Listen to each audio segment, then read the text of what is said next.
पूर्व काल में स्थूलकेश नाम से विख्यात एक तप और विद्या से संपन्न महर्षि थे, जो समस्त प्राणियों के हित में लगे रहते थे। इन्हीं महर्षि के समय की बात है। गंधर्वराज विश्वावसु ने मेनका के गर्भ से एक संतान उत्पन्न की। मेनका अप्सरा गंधर्वराज द्वारा स्थापित किए हुए उस गर्भ को समय पूरा होने पर स्थूलकेश मुनि के आश्रम के निकट जन्म दिया। निर्दय और निर्लज्ज मेनका अप्सरा उस नवजात गर्भ को वहीं नदी के तट पर छोड़कर चली गई। तदंतर तेजस्वी महर्षि स्थूलकेश ने एकांत स्थान में त्यागी हुई उस बंधुहीन कन्या को देखा, जो देवताओं की बालिका के समान दिव्य शोभा से प्रकाशित हो रही थी। उस समय उस कन्या को वैसी दशा में देखकर द्विजश्रेष्ठ मुनिवर स्थूलकेश के मन में बड़ी दया आई। अतः वे उसे उठा लाए और उसका पालन पोषण करने लगे। वह सुंदरी कन्या उनके शुभ आश्रम पर दिनों दिन बढ़ने लगी। महाभाग महर्षि स्थूलकेश ने उस बालिका के जात कर्मादि सब संस्कार विधि पूर्वक संपन्न किए। वह बुद्धि, रूप और सब उत्तम गुणों से सुशोभित हो संसार की समस्त प्रमदाओं अर्थात सुंदरी स्त्रियों से श्रेष्ठ जान पड़ती थी। इसलिए महर्षि ने उसका नाम प्रेम द्वारा रख दिया। एक दिन च्यवन ऋषि के पौत्र धर्मात्मा रुरु ने महर्षि के आश्रम पर उस ब्रह्मद्वारा को देखा। उसे देखते ही उनका हृदय तत्काल कामदेव के वशीभूत हो गया। तब उन्होंने मित्रों द्वारा अपने पिता भृगुवंशी प्रमति को अपनी अवस्था कहलाई। तदंतर प्रमति ने यशस्वी स्थूलकेश मुनि से अपने पुत्र के लिए उनकी वह कन्या मांगी। तब पिता ने अपनी कन्या ब्रह्मद्वारा का रुरु के लिए वाग्दान कर दिया और आगामी उत्तर फाल्गुनी नक्षत्र में विवाह का मुहूर्त निश्चित किया। तदंतर जब विवाह का मुहूर्त निकट आ गया, उसी समय वह सुंदरी कन्या सखियों के साथ क्रीड़ा करती हुई वन में घूमने लगी। मार्ग में एक सांप चौड़ी जगह घेर कर तिरछा सो रहा था। ब्रह्मद्वारा ने उसे नहीं देखा। वह काल से प्रेरित होकर मरना चाहती थी, इसलिए सर्प को पैर से कुचलती हुई आगे निकल गई। उस समय काल धर्म से प्रेरित हुए उस सर्प ने उस असावधान कन्या के अंग में बड़े जोर से अपने विष भरे दांत गड़ा दिए। उस सर्प के डस लेने पर वह सहसा पृथ्वी पर गिर पड़ी।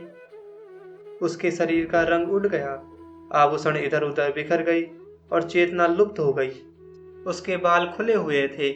अब वह अपने बंधुजनों के हृदय में विषाद उत्पन्न कर रही थी, जो कुछ ही क्षण पहले अत्यंत सुंदरी एवं दर्शनीय थी, वही प्राण शून्य होने के कारण अब देखने योग्य नहीं रह गई। वह सर्प विष से पीड़ित होकर गाढ़ निद्रा में सोई हुई की भांति भूमि पर पड़ी थी। उसके शरीर का मध्य भाग अत्यंत क्रश था। वह उस अचेतन अवस्था में भी अत्यंत मनोहरणी जान पड़ती थी। उसके पिता स्थूलकेश ने तथा अन्य तपस्वी महात्माओं ने भी आकर उसे देखा। वह कमल की सी कांति वाली किशोरी धरती पर चेष्टा रहित पड़ी हुई थी।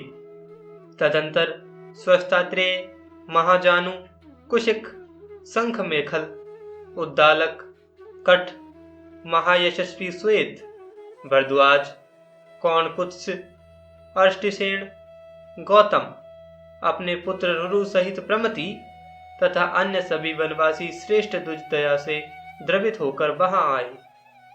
वे सब लोग उस कन्या को सर्प के विष से पीड़ित हो प्राण शून्य हुई देख करुणावश रोने लगे।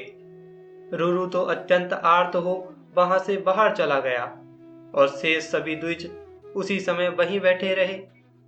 वे ब्राह्मण प्रेम द्वारा को चारों ओर घेरे हुए बैठे थे और उस समय रुरु अत्यंत दुखित हो गहन वन में जाकर जोर जोर से रो रहा था।